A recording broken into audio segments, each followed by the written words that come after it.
हाय, आज हम कानून शहादत ऑर्डर 1984 के आर्टिकल नंबर 2 जो कि इस हवाले से इंटरप्रिटेशन के हवाले से है, इसके अंदर से दो टॉपिक्स को पढ़ेंगे, प्रिजम्पशन ऑफ फैक्ट और इसके अलावा fact as conclusive proof of another fact. इनसे रेलिवेंट प्रोविजन कौन से हैं? आर्टिकल 2 के जो सब आर्टिकल या सब सेक्शन 7 है और 8 वो किस हवाले से? प्रिजम्पशन ऑफ फैक्ट्स के हवाले से है। तो इसमें जो सब आर्टिकल 7 है वो किस हवाले से है? मे प्रिज्यूम, यानी कि ये उन फैक्ट्स के हवाले से जो कोर्ट प्रिज्यूम कर सकता है। और जो सब आर्टिकल नंबर 8 है वो किस हवाले से? शेल प्रिज्यूम के हवाले से, यानी कि वो फैक्ट्स जो कि कोर्ट लाजमी प्रिज्यूम करेगा। और आर्टिकल 2 सब आर्टिकल 9 किस हवाले से है? ये उन फैक्ट्स के बारे में है जो कि किसी दूसरे फैक्ट का कंक्लूसिव प्रूफ होते हैं। आज के लेक्चर में हम इन्हीं सब को डिस्कस करेंगे। सबसे पहले हम डिस्कस करेंगे प्रिजम्पशन ऑफ फैक्ट को। प्रिजम्पशन ऑफ फैक्ट का जनरली मतलब क्या होता है? To assume that a fact exist without need of proof. किसी भी फैक्ट के बारे में एज्यूम करना, फ़र्ज करना कि वो एग्जिस्ट करता है विदाउट नीड ऑफ प्रूफ, बगैर किसी एविडेंसेस के, बगैर किसी चीज़ के। ठीक है, तो प्रिजम्पशन या एजम्पशन का क्या मतलब है? किसी भी चीज़ को फ़र्ज करना। तो दो तरह की प्रिजम्पशंस के बारे में हमें आर्टिकल 2 बताता है। एक किस हवाले से? मे प्रिज्यूम, यानी कि जो ऑप्शनल है, और एक किस हवाले से? शेल प्रिज्यूम के कोर्ट लाजमी ऐसे फैक्ट्स को जो है एज्यूम करेगा। दोनों को डिस्कस करते हैं। मे प्रिज्यूम के अंदर कौन सी चीज़ें आती हैं? Whenever it is provided by this order that this court may presume a fact, it may either regard such fact as proved unless and until it is disproved or may call for proof of it। कि जब भी कानूनी शहादत order के अंदर कहीं पर मौजूद है कि कोर्ट किसी फैक्ट को प्रिज्यूम कर सकता है, मे प्रिज्यूम अ फैक्ट, कि कोर्ट किसी फैक्ट को प्रिज्यूम कर सकता है, तो कोर्ट को दो ऑप्शंस दिए हैं। It may either regard such fact as proof, court ये समझेगा कि वो फैक्ट एग्जिस्ट करता है। कब तक? Unless and until it is disprove, कि जब तक उसके ऑपोजिट कोई एविडेंसेस नहीं दिए जाते उसको डिस्प्रूव करने के लिए, तब तक कोर्ट यही समझेगा कि वो फैक्ट एग्जिस्ट करता है।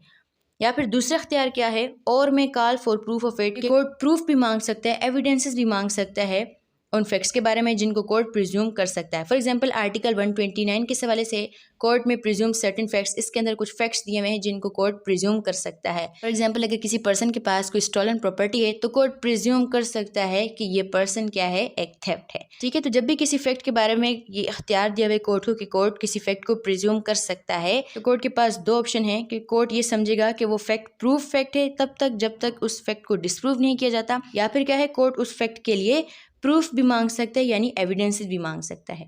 फिर उसके बाद है हमारे पास ऐसे फैक्ट्स जो कि कोर्ट लाजमी प्रिज्यूम करेगा। वो किस किस्म के हैं? When ever it is directed by this order, जब भी कानूनी शहादत ऑर्डर में आगे कहीं पर कोर्ट को डायरेक्ट किया हुआ है, डायरेक्शन दी हुई है, that the court shall presume a fact, के कोर्ट किसी फैक्ट को फ़र्ज करेगा, लाजमी प्रिज्यूम करेगा, एज्यूम करेगा, then it shall regard such facts as proof, तो कोर्ट उन फैक्ट्स को एज अ प्रूव्ड फैक्ट समझेगा लाजमी, unless and until it is disprove, उस वक्त तक जब तक के उनको डिसप्रूव करने के लिए उनके डिसप्रूव के सपोर्ट में कोई एविडेंसेस नहीं आते। ठीक है, तो कोर्ट जब किसी फैक्ट को मे प्रिज्यूम कर सकता है तो वहाँ पर कोर्ट के पास इख्तियार है कि कोर्ट चाहे तो उसको एज अ प्रूफ फैक्ट समझ सकता है, या फिर चाहे तो उसके प्रूफ के लिए एविडेंसेस भी मांग सकता है। लेकिन अगर किसी फैक्ट के हवाले से कानूनी शहादत ऑर्डर में लिखा है कि कोर्ट उसको लाजमी प्रिज्यूम करेगा, तो कोर्ट उसे लाजमी प्रिज्यूम करेगा जब तक कि उसे डिसप्रूव ना किया जाए।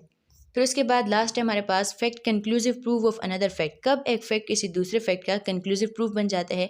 यानी कि जब एक फैक्ट इस्टेब्लिश हो गया तो दूसरा फैक्ट अल्टीमेटली ऑटोमेटिकली इस्टेब्लिश हो जाएगा, प्रूव हो जाएगा, और दूसरे फैक्ट को प्रूव करने के लिए एविडेंसेस नहीं दिए जाएंगे। आर्टिकल नंबर 2 क्या कहता है इस हवाले से? When one fact is declared by this order to be conclusive proof of another, कि जब किसी फैक्ट को कानूनी शहादत ऑर्डर ने डिक्लेयर कर दिया है कि वो किसी दूसरे फैक्ट का कंक्लूसिव प्रूफ है, तो फिर क्या होगा? The court shall on proof of that one fact, कि कोर्ट के सामने जब उस एक फैक्ट को प्रूफ किया जाएगा, regard the other as proof, तो कोर्ट दूसरे फैक्ट को भी प्रूफ समझेगा, and shall not allow evidence to be given for the purpose of disproving it, और कोर्ट अलाउ नहीं करेगा कि कोई एविडेंसेस दिए जाएं उसको डिसप्रूव करने के लिए। ठीक है, फॉर एग्जाम्पल आर्टिकल 128 जो क्या कहता है? Birth during marriage is a conclusive proof of legitimacy, कि अगर मैरिज प्रूफ हो जाता है तो किसी भी चाइल्ड की लिजिटिमेसी जो है वो भी प्रूव्ड हो जाती है। फिर किसी पर्सन को अलाउ नहीं किया जाएगा कि वो लिजिटिमेसी को डिसप्रूव करने के लिए कोई एविडेंसेस दे।